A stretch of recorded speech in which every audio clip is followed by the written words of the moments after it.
Over the last couple of months, I've read a mix of science fiction, fantasy, and horror. So, it's time for a reading update.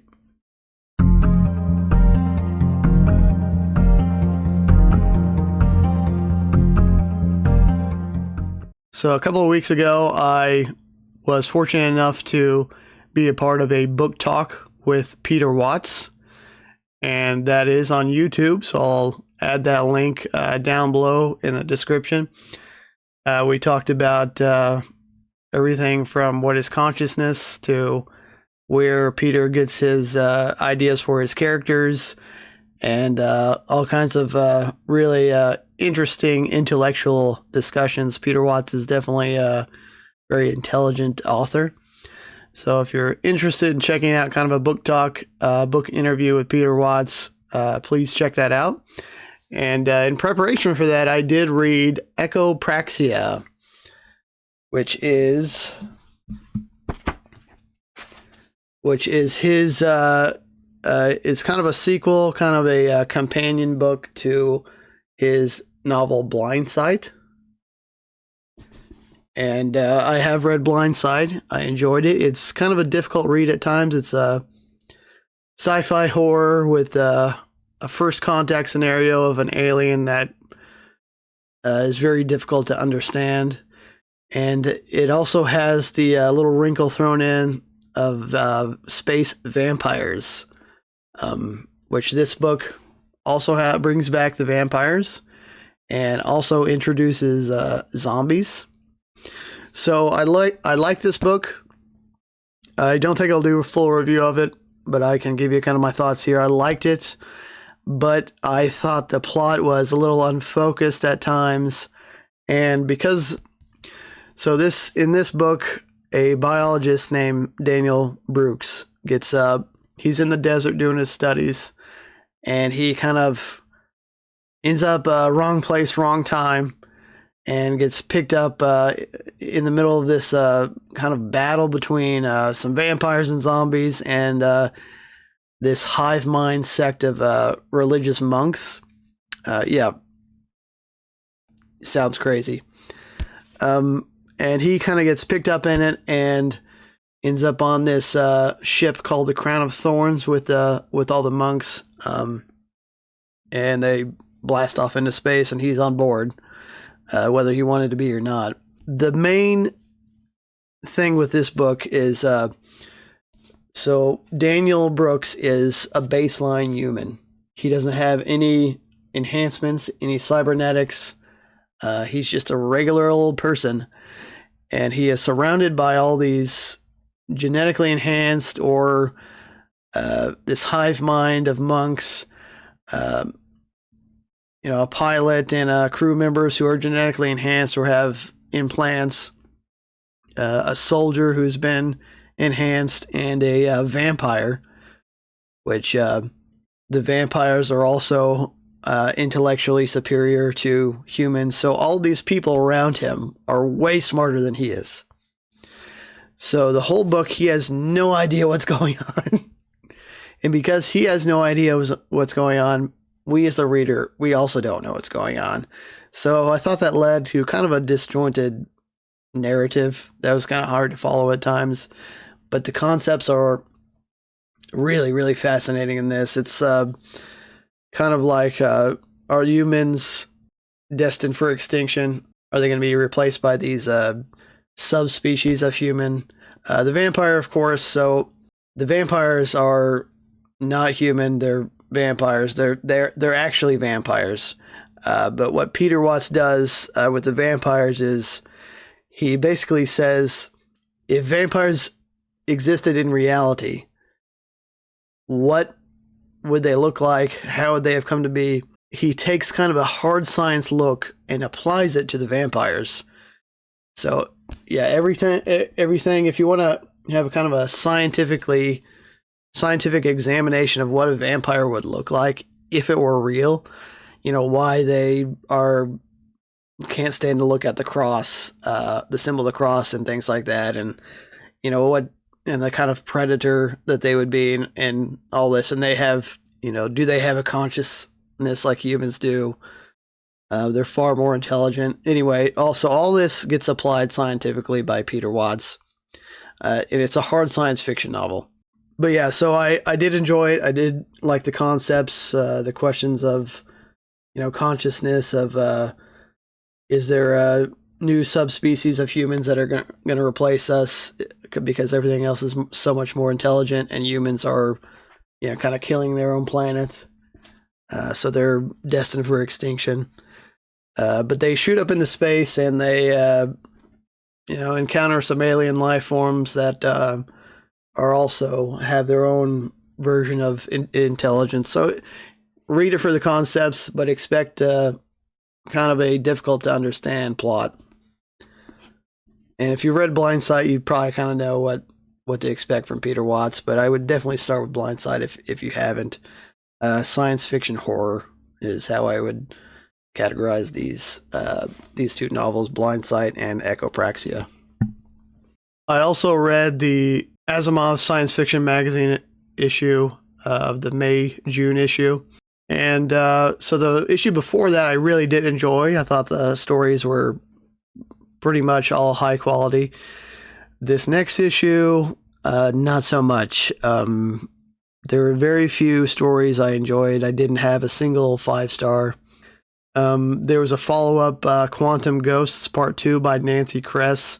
I really liked Part 1. I thought it had some interesting potential. I liked the way the concepts in it, but Part 2, it was like Nancy Kress decided to kind of abandon all the scientifically interesting concepts and just kind of made it a disaster plot. There was this like coronal mass ejection from the sun that was going to destroy everything. So they had to evacuate this town, and that's just kind of all it was. They didn't really examine any of the quantum parts of the story. And it was very disappointing. So yeah, that was a disappointing issue. Asimov's May-June issue. So I think I'm going to take a little bit of a break from Asimov's, and I'm going to try next month. I'm going to try reading Clark's World and maybe talk about those stories. So we'll see how that goes. And I also read some fantasy this month. I do occasionally read fantasy books. I wouldn't normally talk about what I read fantasy-wise, but I really, really enjoyed this novel. It was The Trials of Empire by Richard Swan.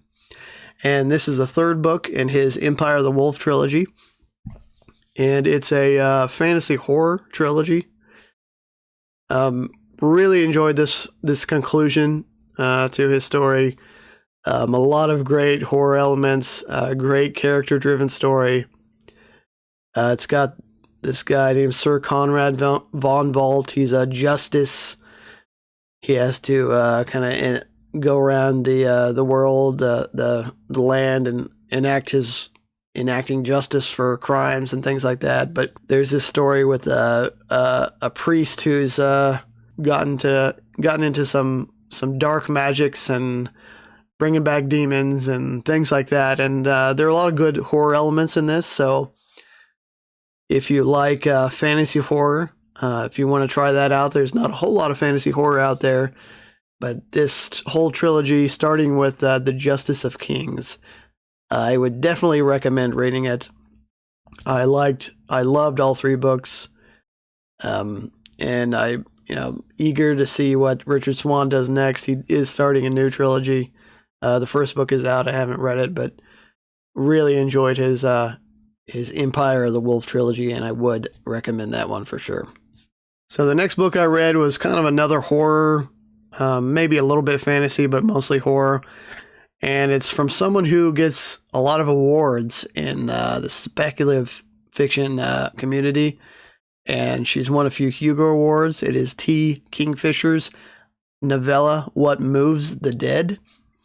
So I did not enjoy this story at all. It was the second book I've read from T. Kingfisher, and the second book I didn't like. So I think, despite the fact that T. Kingfisher seems to be very popular, among quite a few people in the community. She's just not for me. This book, this novella, What Moves the Dead, is a retelling of Edgar Allan Poe's The House of Usher. And I'm generally not a big fan of retellings, but, you know, I tried this one out because it's so popular. And kind of a ghost story, but, you know, haunted house story, but not really. It's got, she adds this element of, you know, the fungus is infecting people and making them do things. It's a trope that has been done many, many times before. It's become more popular recently, and I think it's kind of played itself out now because you can only do so much with a fungus infects and controls you in some way or brings you back to life or whatever. There's only so much you can do with that, and that story's been told by other people and better. So she incorporated that into The Fall of the House of Usher, and I just thought it was kind of a boring, unoriginal story.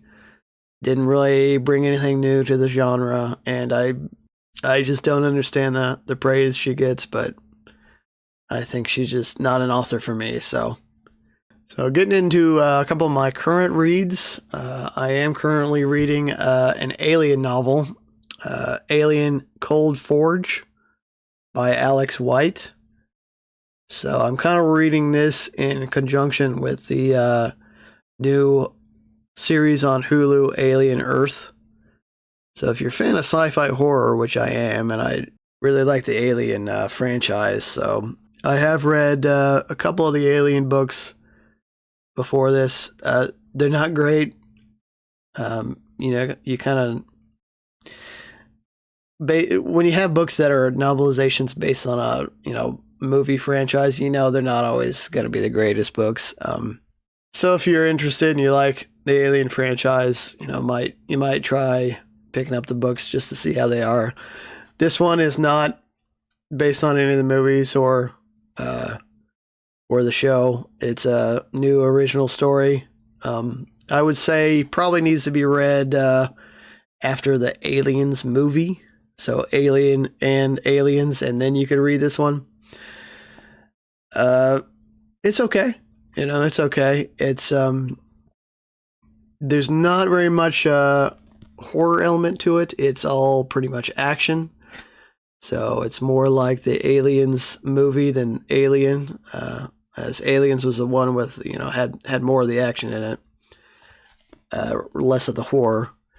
There are still some horror elements because, of course, you're dealing with the alien xenomorph creature.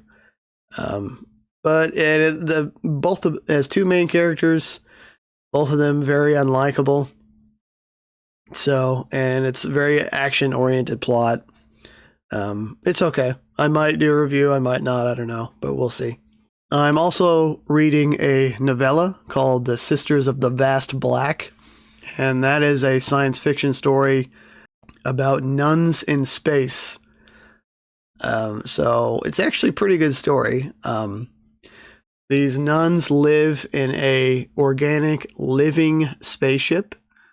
So they have to kind of care for this ship and look after it and, you know, make sure it's fed and maintained and that kind of thing. So it has that interesting angle plus the angle of the nuns. It's not overly religious or anything like that. There's hardly any mention of like the actual religion. It's based on Catholics, but I'm enjoying it so far. I'm about halfway through. I may do a review of that after I finish it. But Sisters of the Vast Black, I am enjoying that one. So those last two are my current reads, and my next read is I am planning. So what I usually do, I don't always do TBRs. I am a mood reader. I'm not a TBR reader. So I really try not to plan my reads. Sometimes I do, but for the most part, I don't plan my reads. I finish the book I'm reading, and then I decide then what I'm going to read next, whatever I'm in the mood for. I'm a mood reader. But I would like to read, my plan is to read in September some more sci-fi horror books. just because it's kind of that time of the year. October's coming up, kind of a spooky season time. And so my next read I'm planning on is Overgrowth by Mira Grant. And this is a special edition of that. It's supposed to be kind of a sci-fi alien invasion story with some horror elements to it. So kind of like maybe Invasion of the Body Snatchers type of thing is what I'm thinking. So I'm going to try that one. And there's also a new book by S.A. Barnes called Cold Eternity. And that is also a sci-fi horror novel. This is her third sci-fi horror. I've read her other two. They're all standalone. I enjoyed her other two. They're not great. They're good. They're decent. But there's really a lack of sci-fi horror that's out there that's good. It seems to be one of those areas that by and large, authors have a hard time creating a good, entertaining story with their. I mean, there are of course good sci-fi horror novels out there. There's just not a whole lot of them. And S.A. Barnes seems like she's kind of trying to fall into that. I'm a sci-fi horror author, and maybe she's one of the few who are going to put herself into that position. So this is her third novel. I haven't got it yet, but I plan on picking that up and reading it. And I will, if as I said, I'm a mood reader, so I might change my mind. If I end up reading Overgrowth and Cold Eternity, I will most likely do full reviews on that and put them on the channel so you can decide if they're worth reading to you if you like sci-fi horror. All right, so that's what I've been reading over the last couple of months, and hopefully I can stick to my TBR this time, but we'll see. So let me know in the comments, what have you been reading? Have you read any of these books that I mentioned? Make sure to, I'll drop down that Peter Watts discussion in the link below. Check that out. Thank you for watching. Don't forget to like and subscribe. See you next time.